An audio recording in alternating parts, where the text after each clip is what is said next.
no Bola em Jogo. O comunicador que deixa você na cara do gol. Heraldo Leite. De hoje, na pesquisa do dia, é o nosso primeiro debate aqui no Bola em Jogo. A seleção brasileira com Dorival Júnior só conseguiu uma vitória contra 4 adversários. Nem da Costa Rica, porque se tivesse ganho da Costa Rica, teria enfrentado o Panamá ontem e não o Uruguai. Olha a importância de um joguinho, mas é um joguinho, um torneio, como o Deco costuma dizer, torneio rápido assim, Copa do Mundo, Copa América e tal. Você não pode pensar que tem que tempo de recuperação, não tem. Você tem que chegar e matar o que você tem que matar. E o Brasil não conseguiu ganhar da Costa Rica. Depois... Não, Costa Pobre. Empatou com a Colômbia, ganhou do Paraguai e foi jogar contra o Uruguai ontem, empate e derrota nos pênaltis. Então a gente está perguntando para você, quero ouvir a sua opinião, torcedor. O trabalho do Dorival Júnior deve continuar, sim ou não? Eu já não sei. O Gerson já não sabe mais. Estou na dúvida. E eu estava lembrando aqui, Dé, enquanto você falava, dava o seu desabafo bem quente aqui na abertura do programa, que a gente tinha voltado a confiar na seleção a partir da chegada do Dorival. Esperança. Eu tinha esperança. Ganhou da Inglaterra lá em Wembley, empatou com a Espanha lá no Santiago Bernabéu, né? Fez resultados expressivos. Sim. Como lembrou o Chico, duas seleções estão nas semifinais da Eurocopa. Né? Mas aí dá no já que dá. broxou geral. Aí eu comecei a perder essa tal esperança quando ele convocou a seleção. A gente comentou aqui. Sim. Quando ele convocou a seleção com o Evanilson, com o PP, com o Savinho, deixando de fora jogadores Copa América é Copa América. Tinha que ter jogadores como o Pedro, como o Cebolinha, como o Paulinho do Atlético Mineiro. Por que esses jogadores não estão? Porque o Campeonato Brasileiro não parou. Caramba, é a seleção. Agora a gente tá o dele na reta lá, com todo mundo querendo fuzilar o Dorival, porque ele não convocou toda a seleção que ele tinha. Mas é porque tinha a Copa. Não interessa. Paciência. Se o Flamengo tem muitos jogadores em todas as seleções, é um problema que o Flamengo tem que administrar. Mas se tirasse mais o Pedro, mais o Cebolinha até se machucou. Se tirasse mais o Fabrício Bruno, o Flamengo ia ficar desmantelado. Mas a seleção é a seleção, cada um com seus problemas. A Cebolinha só se machucou? Depois. Depois. Se tivesse ido para a seleção, talvez não tivesse se machucado. Exatamente.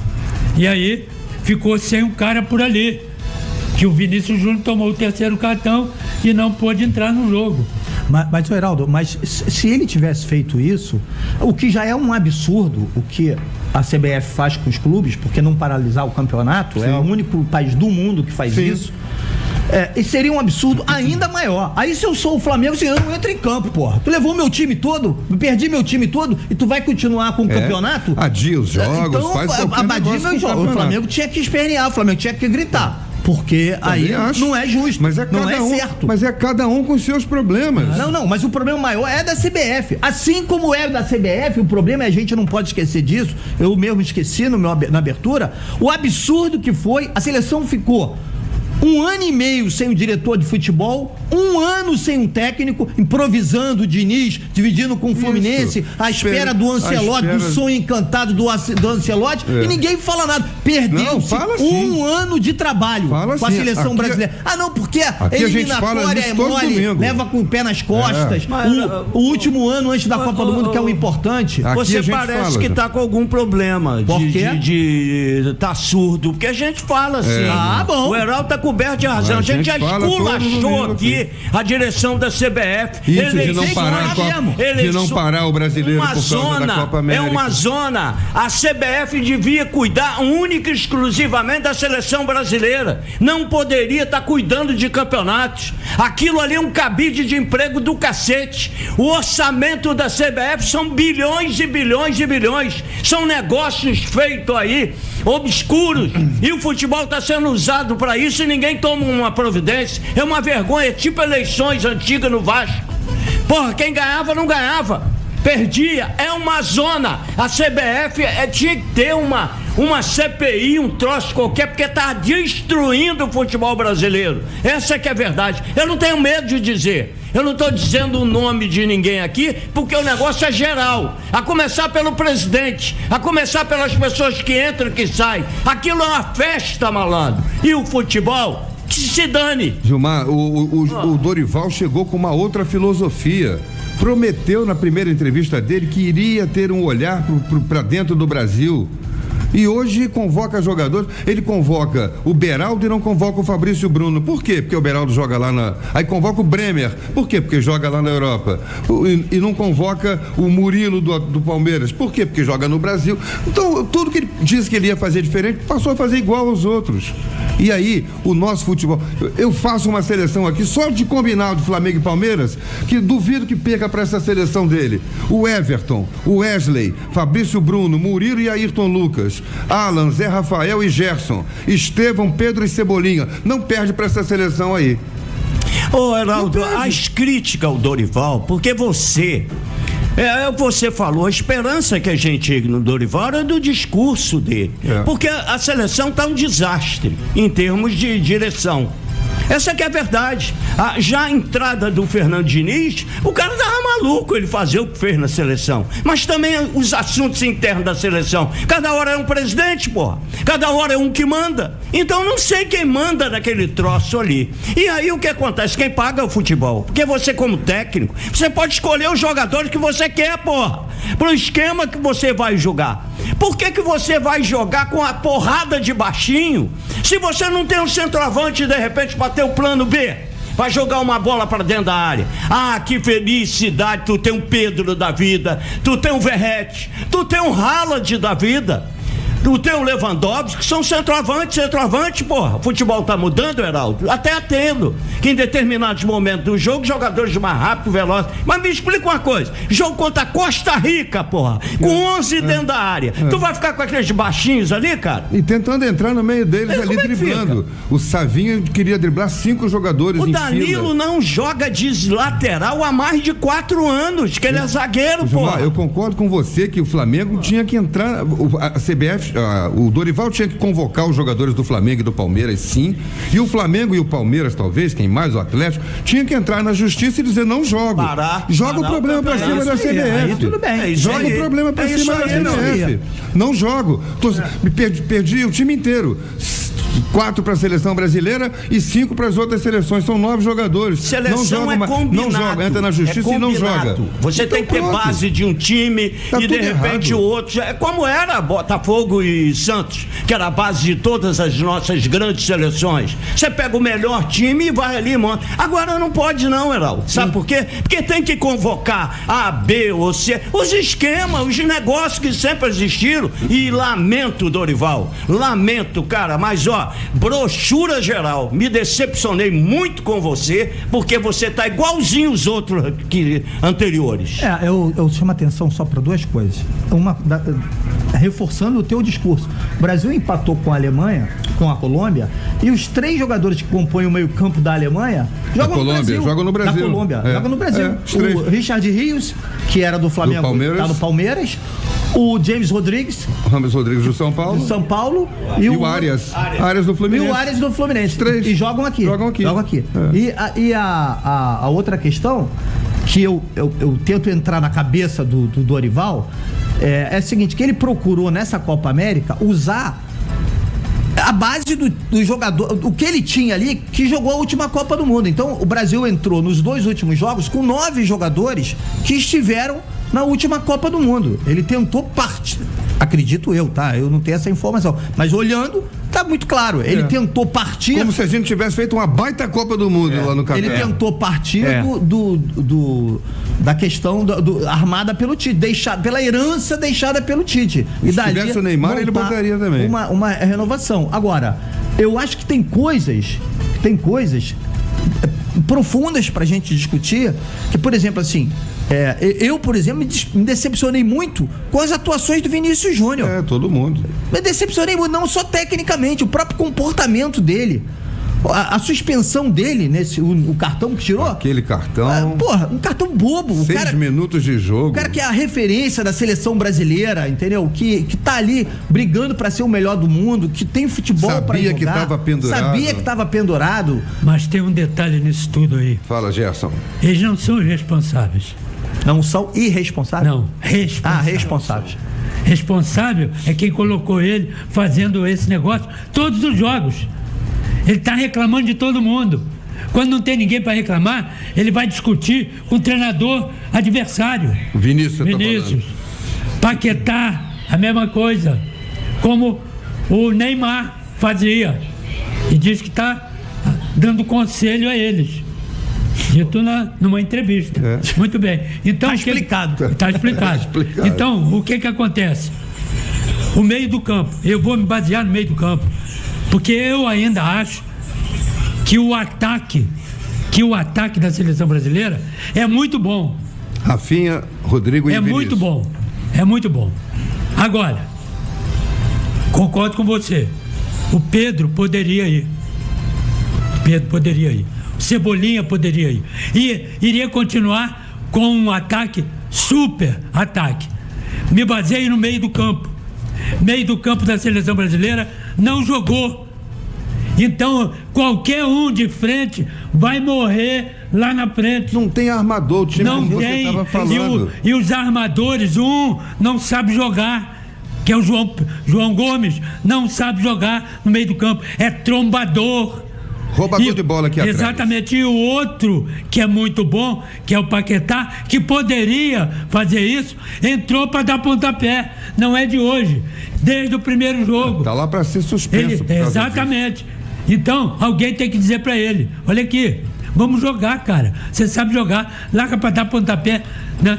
Numa outra época, não agora. Acho que ensinaram isso lá na Itália, isso para ele, quando ele foi pro Milan. Ele entrou para isso e tomou cartão. Tinha que ter sido expulso do jogo. E ninguém diz nada a ele. Ele deu um pontapé, deu outro pontapé, tomou o cartão e ninguém falou nada. Esse aqui é o problema. Então, sem meio do campo, você não vai a lugar nenhum. A saída de bola da seleção é um sofrível. Não tem. Mas vem cá, quem é o técnico que poderia dar jeito na seleção? Eu só vejo um. O Abel. O Abel. O técnico do Palmeiras. Abel Ferreira, técnico do Palmeiras. Eu acho que seria pelo menos um caminho, tem mas você que é técnico ou ex-técnico, se você disser isso aí numa roda. Mas eu tô falando com treinadores ou ex-treinadores, eles quicam, hein? Mas olha, eu não falei aqui no início, na abertura. O que foi que eu critiquei eles aqui ficam em primeiro revoltados. lugar? Cadê os técnicos do futebol brasileiro? Cadê? Me diz aí. Não adianta o pessoal da antiga ficar injuriado comigo. Eu citei aqui vários técnicos que faziam a diferença. Quem é que faz a diferença hoje como técnico no futebol brasileiro? Tá falando aqui um ex-técnico que tem grandes amigos entre os grandes alguns protagonistas. Quem é o técnico hoje que pode fazer diferença? Brasileiro. Nós perdemos nosso posicionamento no mundo todo. Nem pro mundo árabe vai mais brasileiro, cara. Nós paramos no tempo. Não fique injuriado comigo não, meu querido Zé Mário. Você é meu parceiro, meu irmão, presidente aí da Associação dos Técnicos Brasileiros, mas paramos no tempo sim, Zé Mário. Meu querido amigo, paramos no tempo. Eu peço a Deus que apareçam aí técnicos mais jovens, que possam nos dar um novo direcionamento. Aonde tem técnico brasileiro trabalhando no mundo? Diz pra mim. Não tem. Não tem. Abel, pra mim, seria a solução. Porque esse, pelo menos, tem muitas variantes, tem personalidade. Acho que poderia dar um rumo novo à seleção brasileira. Claro, se a CBF deixar, né? Porque com essa CBF aí, nós estamos ferrados, parceiro. E um outro detalhe: a seleção brasileira sai para jogar em qualquer lugar. Terminou, eles ficam por lá mesmo. Eles não voltam para o Brasil. Não tem cobrança aqui, como tinha antigamente, que a maioria quase absoluta é lá fora. Eles acabam os jogos, entram nos aviões e vão para os países deles. Eles não vêm para o Brasil. Pra gente cobrar, como tinha A antigamente. última vez que a seleção brasileira disputou uma Copa do Mundo com um elenco, os 23 jogadores mais equilibrados, assim, em relação aos jogadores que atuam no exterior e no Brasil, foi justamente em 2002, que eram 11 dos 23, 11 jogavam no Brasil. Os outros 12 já estavam fora do Brasil. Mínimo que a gente pode pedir, né? Não é quem foi melhor. Seleção é quem está melhor. E é momento. Não é passado. Você vem aí fazendo negócio de Copa América aí de 1900 e antigamente. Porra, isso aí já passou, Gilmar. Nós temos que ver o nosso momento. Nosso momento é triste, mas é cara. história. Mas assim é a história. Como a gente fala da conquista de 58 e de 62, tem esses fracassos de Copa América no mesmo período. Ele está dizendo que é perspectiva de sucesso no futuro. Não. O que eu tô querendo dizer para você. Não. O que eu tô querendo dizer para você é que o seguinte, é que a gente precisa ter e passar para o ouvinte uma noção de realidade. Também ganhar a Copa América sem jogar futebol, quer dizer, o Brasil ganhou a Copa América em 2019 com gol, inclusive, do Cebolinha. E aí, como é que foi em 2022? Como é que foi em 2022? O que adiantou? Brasil em 2006, a gente estava lá, na Alemanha, acho que o Gerson também estava. O Brasil chegou lá com um elenco maravilhoso, vinha ganhando tudo, ganhou a Copa das Confederações um ano antes na Alemanha. Na Alemanha, dando chocolate na Argentina e na Alemanha. Tudo bem que foi roubada contra o Japão do Zico. Foi beneficiada no jogo contra o Japão do Zico. Mas contra a Argentina, a Alemanha e México, a seleção, jogou pra caceta. Foi uma exibição, talvez tenha sido presencialmente a melhor exibição que eu vi na minha vida num jogo da seleção brasileira. Foi os 4-0 ou 4-1 na Argentina. 4-1 na Argentina, com Adriano brilhando. Ronaldinho Gaúcho. Só tinha pereba aí. Então, agora chegou em 2006 e chegou na Copa, não jogou nada. Deixa eu ouvir o Chico. Francisco Paulo, nosso cronista universitário, que acrescenta. Bom, o Gilmar falou da saída de bola do Brasil ontem, isso me chamou a atenção, porque era algo que era muito bom no Dorival, no trabalho dele no Flamengo, ali com o Ilharão, com o Rodrigo Caio na saída de bola e com o Davi Luiz. Na seleção, a gente não vê uma saída de bola, o nosso Brasil não tem uma proposta de jogo para começar de trás. É sempre um chutão, um lançamento do Alisson para frente. Ontem ele buscava muito o Paquetá ali como um pivô, e quando tentava sair com o João Gomes passava de 1-2, mas o João Gomes não é esse jogador de saída de bola, nem o próprio Flamengo ele era. Constrói, né? Quem eu imaginava que poderia fazer melhor esse trabalho era o Bruno Guimarães, mas eu não vi o Bruno Guimarães ontem em campo. Pra mim, o Bruno Guimarães não jogou, ele estava ocupando apenas um espaço, eu não vi ele tocando na bola, assim como o Rodrigo também não apareceu. Então acho que o Dorival tem que buscar mais alternativas, buscar mudar essa saída de bola, porque o nosso jogo tem que começar de trás. O nosso ataque tem grandes qualidades, o nosso meio também, mas para o meio funcionar a gente tem que sair bem de trás também. Não adianta só sair com ligação direta, porque senão apaga o nosso meio campo também, como o Gerson falou. Houve a entrevista do Danilo, capitão da seleção brasileira, o jogador mais experiente do elenco, depois do jogo, na entrevista para a emissora detentora dos direitos da TV Globo. É uma entrevista que ele concedeu falando sobre o futuro da seleção brasileira e deles, jogadores. Ser um pouco mais efetivo também com uma ou duas ocasiões que a gente teve clara. Difícil eu falar agora porque a gente lutou, a gente se apresentou da maneira justa, com qualidade, com a luta que tinha que ser. Depois foi os pênaltis, é trabalho também, não tem nada de loteria, mas essa equipe jovem demonstrou que pode fazer grandes coisas.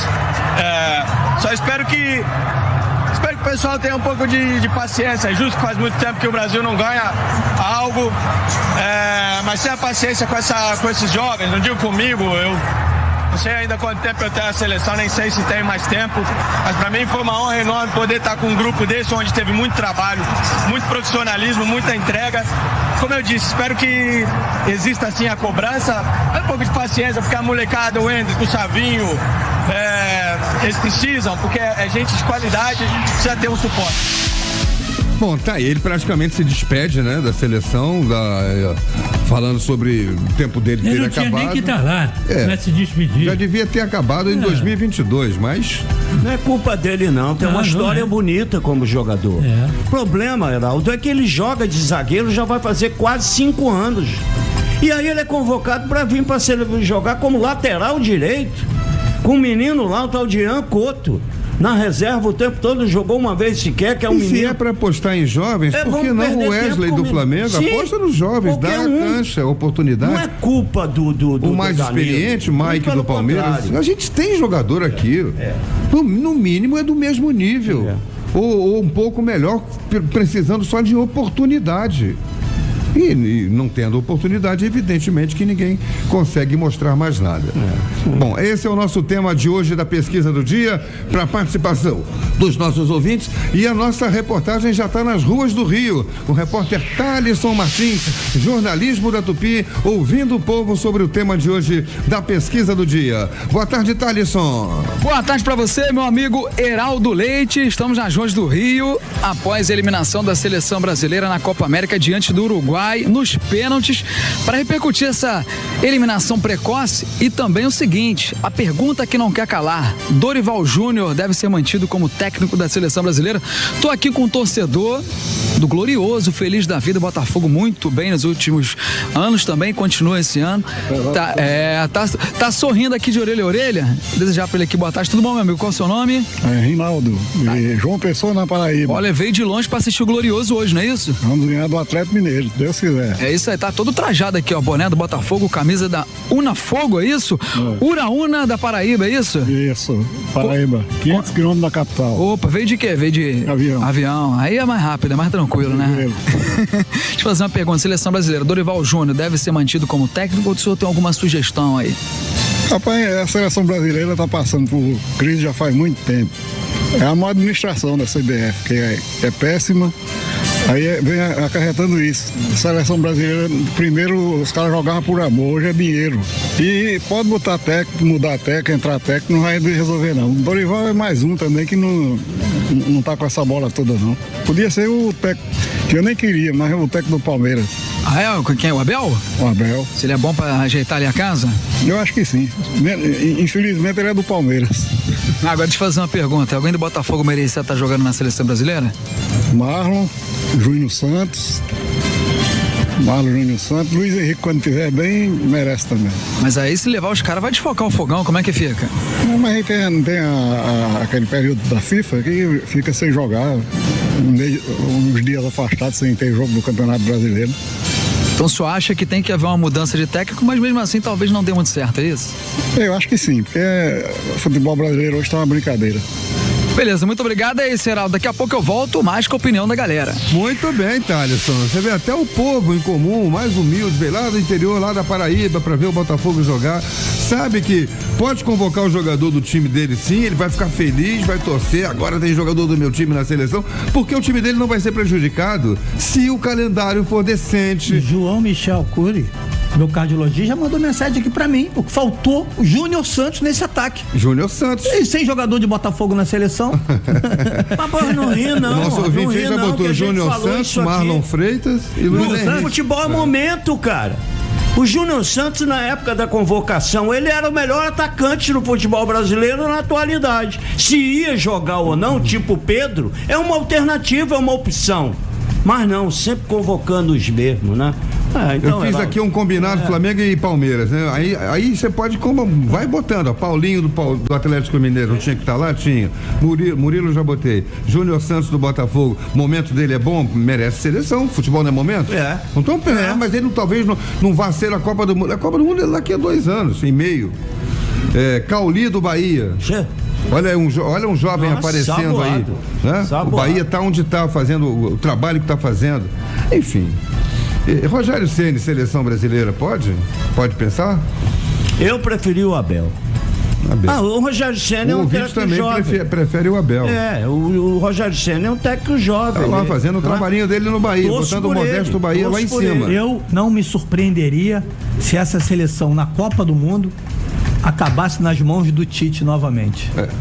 Eu não vou me surpreender se isso acontecer. Você tá mamado. Não tô mamado, não. Eu tô Ele não consegue arrumar nem o Flamengo. Ele não vem mais, hein, João? Eu tô escolado. Eu não tô dizendo. Eu não tô dizendo que seja o seu preferido. Eu não tô dizendo que seja o meu preferido. Eu tô dizendo o seguinte, a vinheta do Gilmar, não vem mais. Mas você tem alguma dúvida que isso pode acontecer? Não tem dúvida. Dúvida eu tenho sempre. Seleção brasileira eu tenho dúvida sempre. Sempre. Primeiro da galera lá de fora. Tá sendo convocado alguns porque estão jogando lá fora. Quem é que viu jogar 2 vezes ou 3 vezes? E aqui? Tem que olhar aqui pra dentro.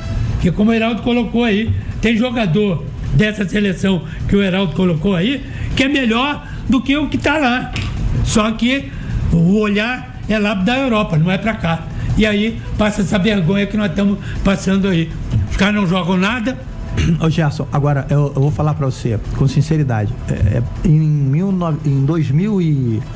2010, mais ou menos, o René Weber, que Deus o tenha, que nós perdemos aí da Covid, ele teve uma passagem pela seleção sub-20 do Brasil e ele chamou atenção naquela época que o Brasil não estava produzindo bons meia-armadores.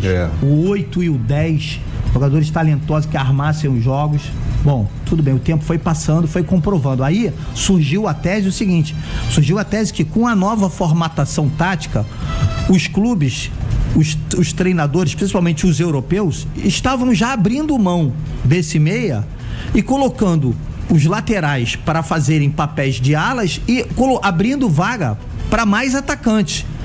Aí dizendo o seguinte, vendendo a ideia do seguinte: olha, não tem que chorar que não tem mais meia, dá para jogar de outra forma. Agora, o que eu acho, eu não vou discutir isso, se dá, se não dá, se é certo ou se é errado, mas o futebol brasileiro sempre ele sempre se representou de 2 formas. Ele tem o 8, o 10 e o 9. O resto, ele pode botar bons jogadores. E vamos botar o 7 aí também por causa do Garrincha. O futebol e do hoje é tático, é o 4-2-3-1. As beiradas do campo são sacrificadas. Olha o Bruno Henrique e o Luiz Araújo, vou dar um exemplo. Viram secretários de lateral. Eles são secretários de laterais, como fala o Heraldo. E o cara do meio é que chega um pouquinho no centroavante, que é o Robson Cruzoé da vida. Vive isolado. Futebol hoje é tático, então esse armador aí tá em extinção pela maneira tática dos técnicos usarem. Nós copiamos os gringos. Éramos copiados. Nós jogávamos na base da técnica. Hoje nós jogamos na base da tática, cara. Essa é que é a verdade. Estão violentando a característica dos nossos jogadores. E os técnicos aqui estão fazendo a mesma coisa. Cada um cuida de si. Então, é o que eu e o Gerson, a gente fica se esgoelando. É os caras que são habilidosos, tipo o Luiz Henrique lá no Botafogo, tem que voltar pra marcar, rapaz. Outro dia eu tava salvando gol em cima da linha defensiva, porra. Isso é violentar a característica de jogador, porra. E um outro detalhe também, disso que você tá dizendo, Gilmar, e o Kroos? E o Modric? E tantos outros aí? Então, não adianta. Meio do campo tem que pensar para jogar no meio do campo. Não é qualquer um que entra no meio do campo. Não adianta. Por exemplo, o Gerson voltou a jogar muito bem. Poderia e é melhor do que os 2 armadores que estão lá. E por que não levou o Gerson? Então. Esse aqui é o problema. Não adianta, você não vai abrir mão. Futebol mundial, você não vai abrir mão de um pensador do meio do campo. Não adianta. Meio do campo não é correria. A Argentina é assim. Correria também. você bota pelas beiradas. Taticamente, como o Dé está colocando, você tem que ter 1 ou 2 que vão pensar por essa correria. Só não correr não adianta. Não adianta. Pra correr tem uma porrada. Mas tem que nem pra pensar. Olha a correria que foi o jogo ontem. Que pelada. Você pega o Júnior, esse do Botafogo. Júnior Santos. E bota ele pra armar. Bota ele no meio do campo. Já botaram ele de lateral? Pois é. Não vai conseguir. Não dá certo. Ele tem que jogar daqui pra lá. Pra frente. Das beiradas pro meio. É tipo o Jairzinho. Exatamente. Tipo e quem vai Jairzinho. botar essa bola pra ele? É isso aí. É isso. A bola não vai teleguiada pelo computador, não é videogame. Vinícius Júnior, pela ponta, como é lá no Real Madrid. Quem faz a correria dele ser inteligente? Toni Kroos. Ou Modric. Modric. Não adianta, cara. É verdade. Não adianta. Acha o espaço, mete a bola pro cara e lá vai ele. Acabou. Ele consagrou Benzema, o melhor jogador do mundo. E nessa discussão aí, surgiram os tais laterais construtores, que são aqueles laterais que tem Felipe Luiz no Flamengo, por exemplo, que tem qualidade técnica de derivar pro meio, dar uma chegadinha pro meio para poder quebrar as linhas. Vira um meio, né? Mas aí ele já não é lateral, ele já é meio de campo. Mas para isso ele tem que saber. Porque se ele não sabe, ele não pode fazer isso. Marcelo pode fazer. Pode fazer. Quer dizer, tudo bem, não estou me baseando pela idade, estou dizendo pela técnica. Pode fazer, mas aí ele já não é lateral, ele é meio de campo. Volante, ele é pensador. Volante não tem mais não, cara. Aquele brucutu da vida que ficava dando porrada, tem que ser meio campista. Jogador que tem habilidade, que sabe marcar, que sabe jogar, que sabe construir. Porque tem esse jogador. E sabe por que falta? Sabe por que está faltando? Porque a base. É isso que eu ia falar. A base não enxerga isso. Não treina mais ninguém, não. A minha base, por exemplo, se eu desse um chutão, o cara, ei, para! Ei, vem aqui. Sabe quem estava me dizendo? Bria, Jaime, Nilton Canegal, Freitas Solis, tudo jogador de meio do campo, inteligente. Ei, tá pensando que tá onde, cara? Essa bola no chão, levanta a cabeça. Era isso. Gerson, eu vou te contar uma história. Essa semana eu estava conversando com alguns amigos que trabalham nas divisões de base do Fluminense. E aí é muito curioso isso, porque o Fluminense tem 2 jogadores. Eu estava tentando identificar o hiato que houve. Por que o Fluminense investe muito em velho? Em jogadores sub-40? Porque, na tese do clube, a ideia era pegar mais jogadores da base e fazer uma mescla. Ok. Por que não aconteceu? Porque os jogadores que o Diniz visualizava com potencial para poder fazer essa mescla acabaram não acontecendo. E 2 deles, o Fluminense tem 2 jogadores, 2 garotos. Arthur, que foi durante algum tempo camisa 10 da seleção brasileira. A seleção brasileira sub-15, sub-16, sub-17, agora no sub-20 se perdeu um pouco. E o outro, Abner, que é também um jogador, os 2 jogadores meio atacantes de estilos clássicos, que gostam do jogo bem jogado, de refino, não sei o quê. Por que não estão conseguindo? Porque entra a tal da intensidade. Não tem intensidade. É a tática. Não tem. Não, eles alegam assim, não tem intensidade. O que é o intensidade? O intensidade é o tal do negócio de recuperar a bola. Aí, lá na outra emissora, na Rádio Globo, eu tinha uma discussão com o Espinosa e ele venceu, porque ele dizia, no meu time ideal, tem que ter sempre um volantão, aquele que desarma. Sim. E ele falava, Gilmar, não precisa, porque é muito mais fácil você fazer o cara que joga a bola, ensinar ele a marcar, do que você ensinar o cara que só sabe marcar e jogar bola.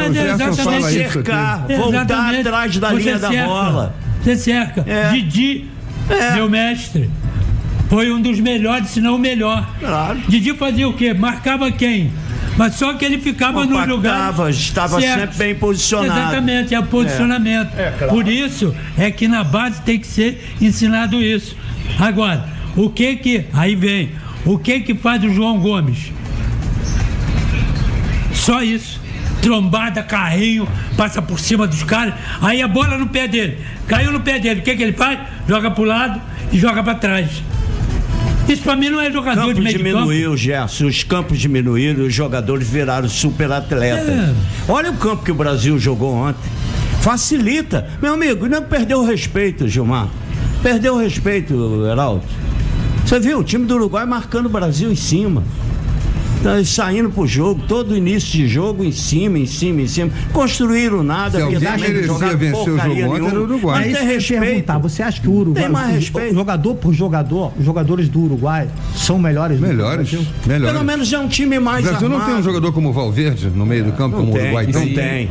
Não tem um jogador como o De La Cruz, como o Uruguai tem? Não tem. Tudo é clássico. Não tem. O próprio centroavante. Arrascaeta reserva. Arrascaeta é nosso melhor jogador aqui. Nosso melhor jogador aqui é reserva lá. O centroavante deles, o Julián Álvares, não tem jogador como ele aqui. Olha a renovação que houve na seleção do Uruguai. O Tabares, que era um técnico antigo, morria abraçado com aquela porrada de boi cansado que tinha lá. Olha lá, o Soares está no banco de reserva, nem entrou. O banco de reserva tá lá aplaudindo. Porra, beleza, isso é bacana. Isso é... Olha, a população do Uruguai é um bairro do Brasil, não é isso? E como é que lá tem essa porrada de jogadores e a gente não tem? Isso aqui tem alguma coisa errada, cara. Tem alguma coisa errada. É o que tem muita coisa errada.